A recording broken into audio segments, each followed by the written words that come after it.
What's up, everybody, and welcome back to the channel. Whew, I'm out here tonight doing an overnight little bushcrafty type of camp. This is the absolute perfect time of year for it. It is just a fun way to camp. Gets you back to nature. We got some rain predicted overnight, so we're gonna see how that all pans out. Either way, I'm pretty excited. I think this is gonna be a fun trip. I got some good beers to drink. I've got a great dinner to cook up on the campfire. We're gonna sit back. We're gonna just enjoy our time in nature and try our best to live in the moment. But before I do any of that, I've got to take a little nip off of the old banana flask, baby.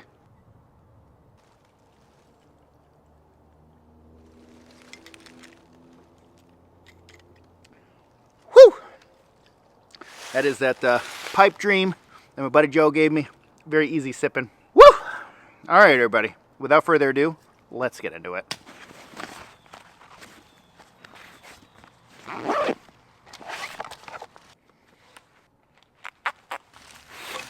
Okay, I like this little crook in the tree right here. This tree is dead, but it is still like very firmly in the ground. Yeah, so I don't think this sucker's going anywhere. We're not gonna put like a ton of weight on this, but we gotta get some of these kind of branches or these vines out of the way.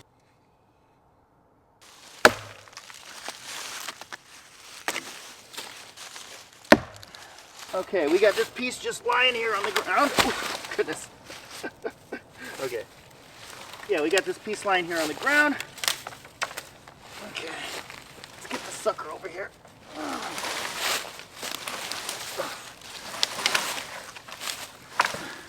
Right off the ground. That's not too shabby. I think that'll actually do us fine.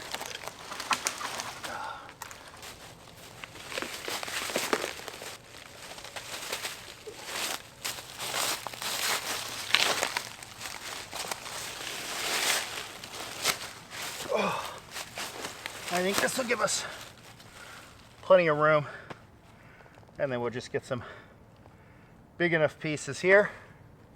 I think we'll be in good shape. This looks like a good foundation here. Oh.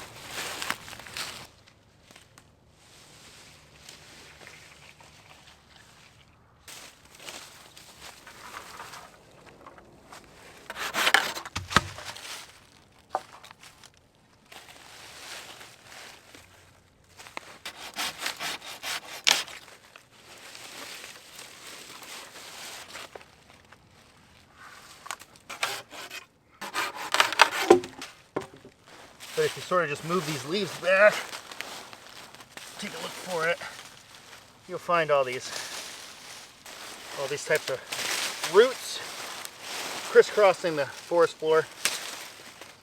So I just grab a couple of these.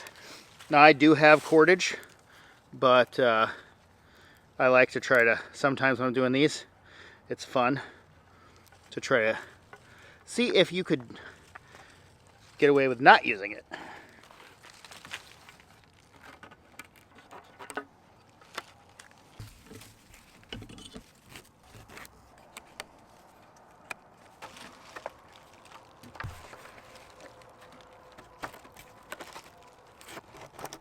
There is a fair amount of airplane noise, but hopefully that's not too bad. The reason I got the orange, I am in a state forest in Ohio. At any given time, there can possibly be certain animals that there's hunting going on.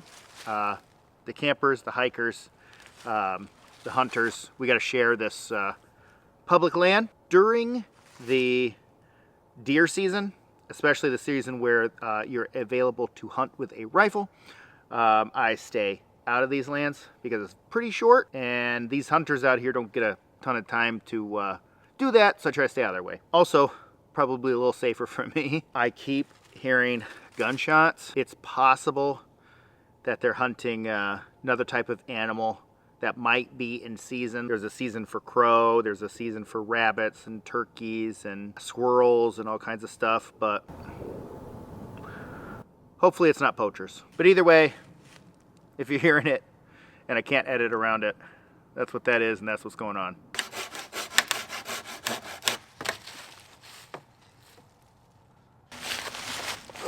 I find a little log like this, we'll just sort of help keep my branches in place here. So this is a dead tree right here. Got a feeling if I just push on this, it'll come down. Yep. Right here, this one is dead too, so I think this one will come down by being pushed as well. This is fully dead. So this is dangerous and it needs to come down.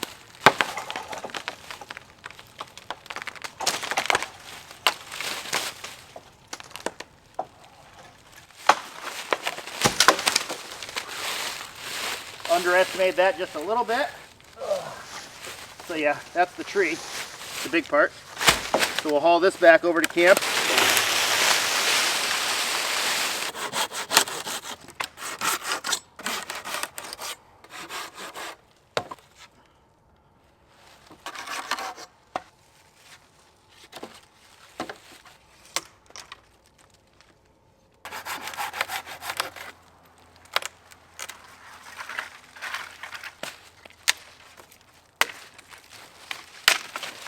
All right, well there's my basic framework there. And then I even framed out this side here. So our next step here is you have to find stuff that kind of fans out like this. And then we're just gonna spread a bunch of stuff like that all over the back of here. I always want to let people know about some of the future plans that I have, and I've got some good stuff on the horizon.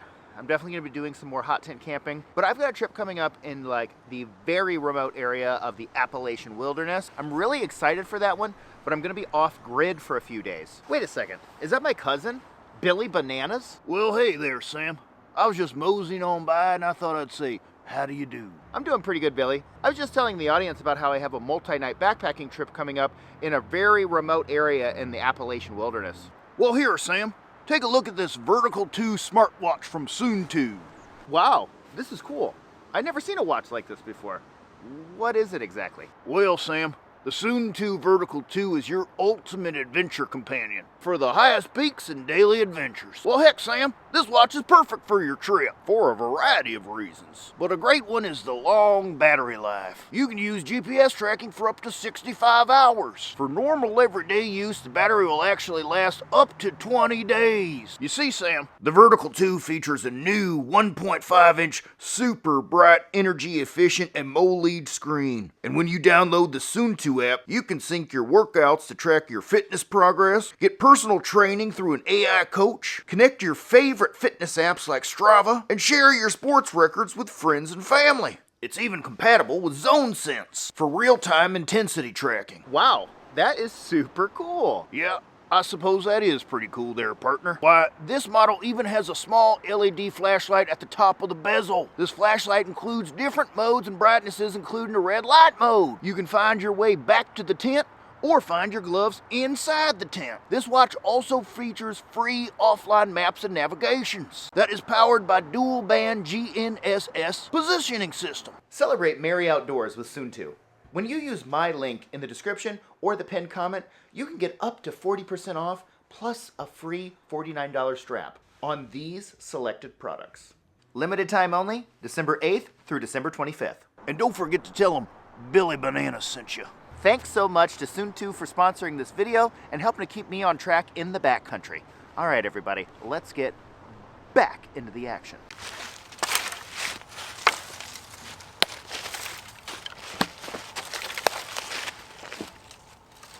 Hopefully you can see I've kind of basically got that spread out. We'll see if I need any more. But it is 4 o'clock and sunset's around 5. And I can work in the dark and that's totally fine.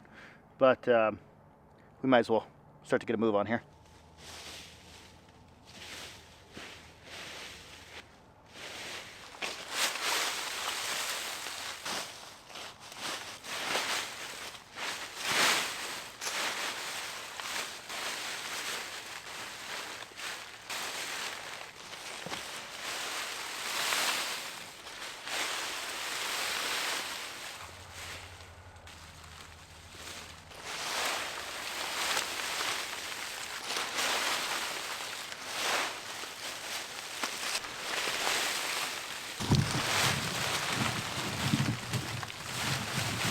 I never know exactly if the camera's picking it up great or not, but It is definitely starting to get dark. It's almost 5. Been at this for a few hours now, but while I have some daylight, I kind of want to show you the quick surrounding areas. I'm going to continue to work into the dark here, but so there's the camera and the shelter and the backpack, all that jazz. And then back this way is where I have been pulling a lot of the leaves from. It's not a super far walk. It's just right there was where I knocked down a couple of those trees, and then there's just like a big wide open area here, lots of leaves to pull from. So however, since it is getting late, I'm going to go ahead and get that fire started. Now in my area here, we just don't have a ton of rocks. They're pretty few and far to come between. So in lieu of that, what I do is I use a nice punky, wet, soggy log like this. And yes, it can get catch on fire and smolder and everything like that, but what it does is it does a good job of containing embers from kind of like spreading away and something rolling away a small stick that's on fire and stuff like that. It just kind of helps keep the fire contained. So it's kind of a better than nothing type of situation.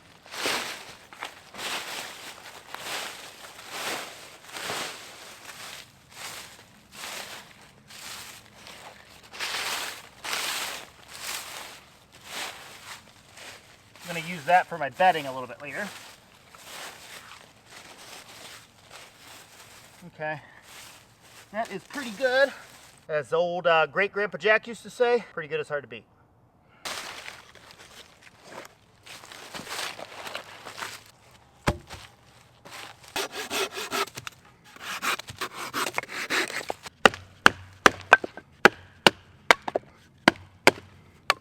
I guess I should go ahead and try using the hatchet since I brought it, right? I just like the knife. You get a lot more control over it. I like to only use the hatchet for bigger stuff, or as a hammer if I really need a chopping, but might as well go ahead and do it here. Let's get it bigger. Take a guy like that. So this is how I like to do it, because it's never going to stand up on its own. Boom.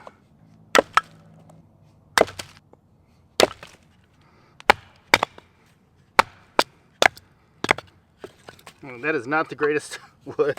That's okay. It'll burn.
So what I'm going to do here now is I'm just going to try as best as possible to get all these small sticks and twigs out of here.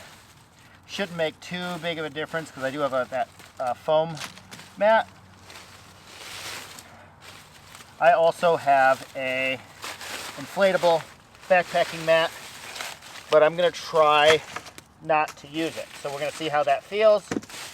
But I do want to get a comfortable night's sleep, so if I have to use it, I will. But we're going to start with the bed of leaves here. Just kind of toss all of the little sticks and twigs out. Get that sucker out of there. This actually looks like it might be okay.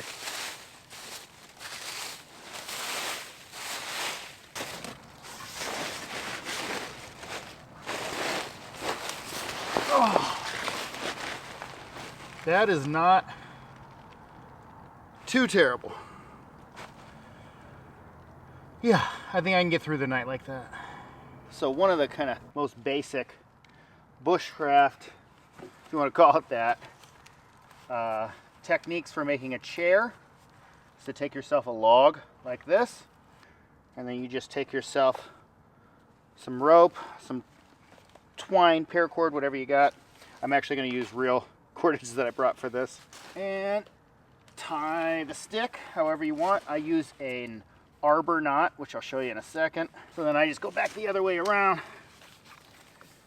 and just kind of tie it back off on itself. To do an arbor knot, you have a knot on the end. Go around, circle like that. Hopefully you can see that. You take your knotted end, come back around, tie. I believe it's called an overhand. So it comes through. It should look like that, and then it will cinch down on itself. Bada bing. So then I just go back around in the opposite direction of how I tied it a couple of times, and just that tension will kind of keep it in place. Bada bing. Don't even need to tie it. It'll stay right there.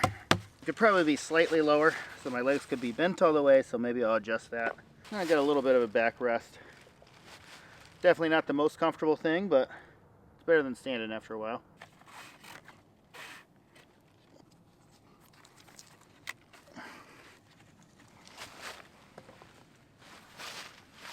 Oh, that's not that bad. That'll do. Funnily enough, in order to make yourself a bushcraft or survival latrine, it's the same method. You do a stick in between two small trees, and then behind you, you dig a hole.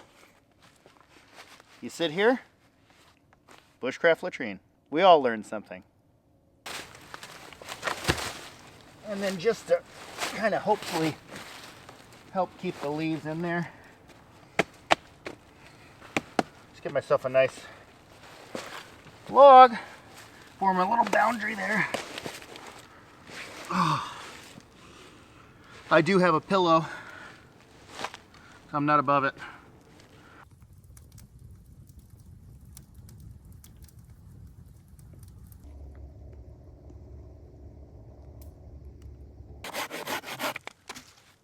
All right, so I just got it chilling up there, and there's all my stuff like that. I think that'll be fine.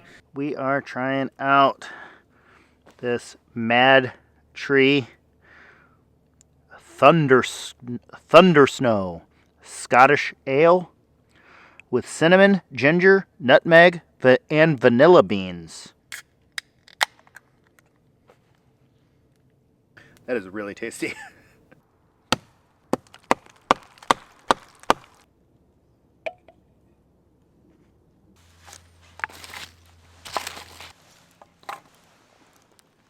I did season this meat, but unfortunately I forgot to hit record. I used Montreal steak spice, as per usual.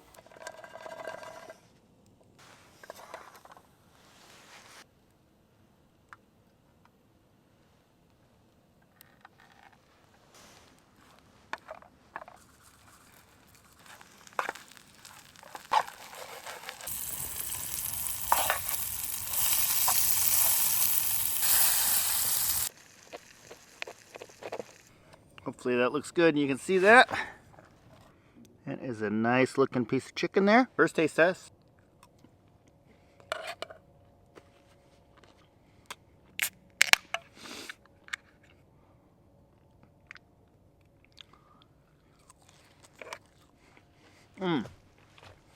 Come on now. That looks pretty darn good, don't it? It's a little Montreal steak spice on there. Can't go too wrong with that. I'm gonna go ahead and finish the rest of this off. I'll check back with you guys in just a little bit. We are not done.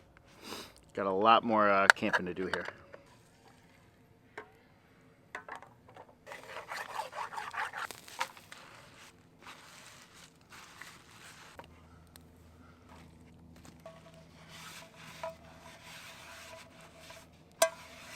A little leaf napkin here.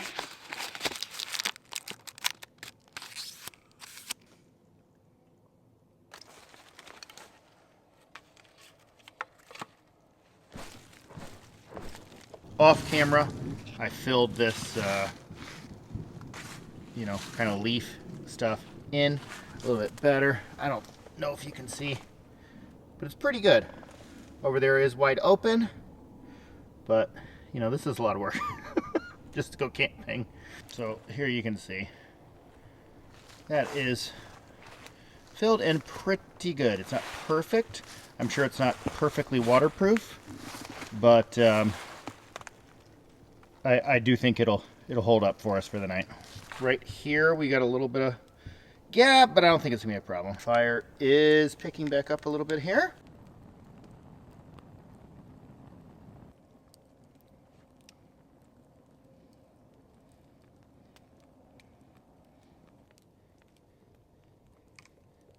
I want to let this fluff up just a little bit, so I'm going to pull this out.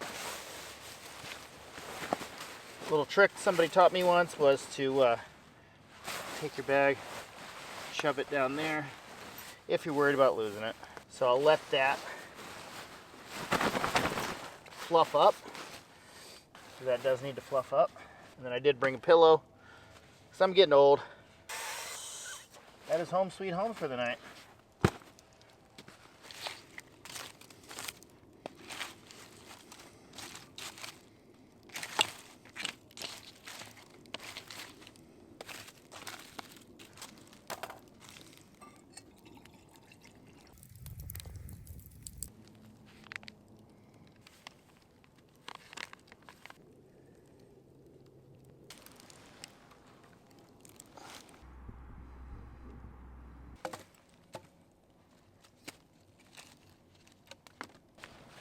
I can't even believe I forgot to mention this, but Mrs. Bananas and I just got a dog.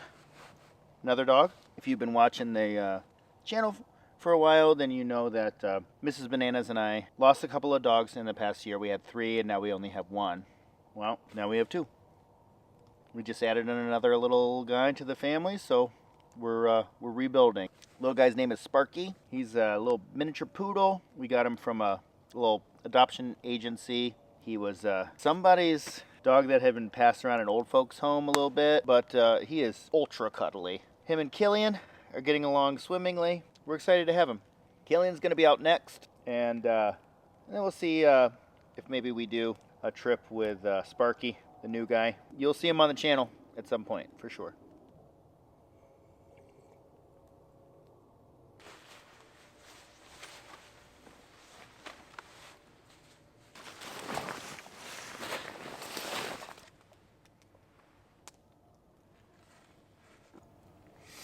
All right, well, it's a pretty good full night's camp.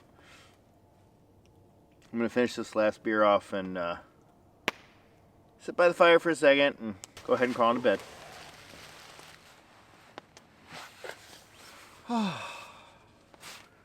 night, everybody.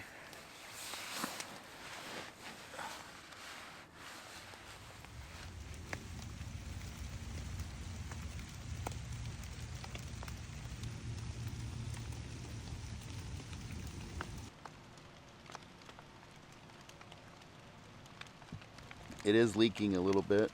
Not too bad, but it's barely raining in any way.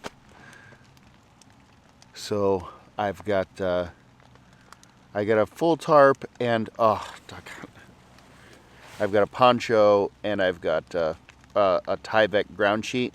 I'm going to start with throwing that Tyvek ground sheet just above here because that's the only place it seems to really be leaking too bad.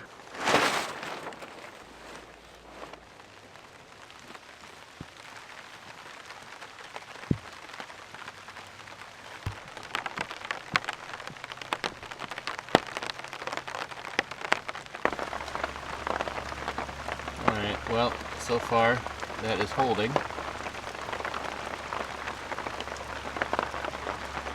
So we'll see how that does. In a perfect world, I would have probably done that last night or, done that sooner, whatever. But I got a little wet. I don't think it's a problem because it's still like 43. It's not too bad. And the leaking inside here, that was enough to stop it. So rain isn't supposed to get super heavy. So hopefully this will hold and I can get another hour or two of sleep.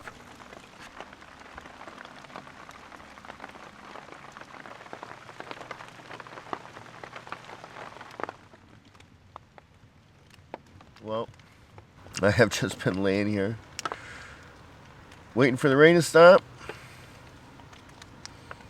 Doesn't seem like it's gonna stop. It's nice and light, at least. So we're gonna get up, make ourselves a little fire, make ourselves a little breakfast, and get the heck out of here. All right, well, I can hear that rain coming down, but I don't actually feel it on my skin. This worked out pretty well. This is just my ground cloth that I use sometimes. It's Tyvek, the same stuff you use to put on your house.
I'm going to go ahead and take this piece down because I don't think we need it anymore. The rain is so light.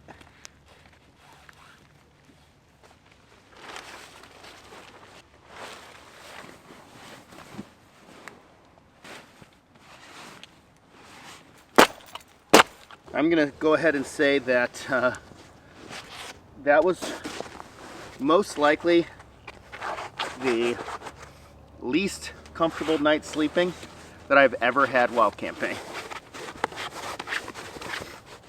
That bed of leaves over there, it just it was just definitely not enough. And they're not like pine boughs or spruce boughs or something like that, where they're nice and fluffy and springy and everything, you know. Those leaves compress pretty quickly, so I was basically just sleeping on this foam mat here. So that made life a little difficult. But hey, it's all an experience, right?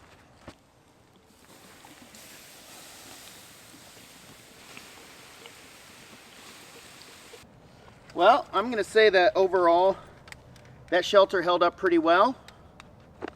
Yes, it did leak, but it wasn't too bad, all things considered.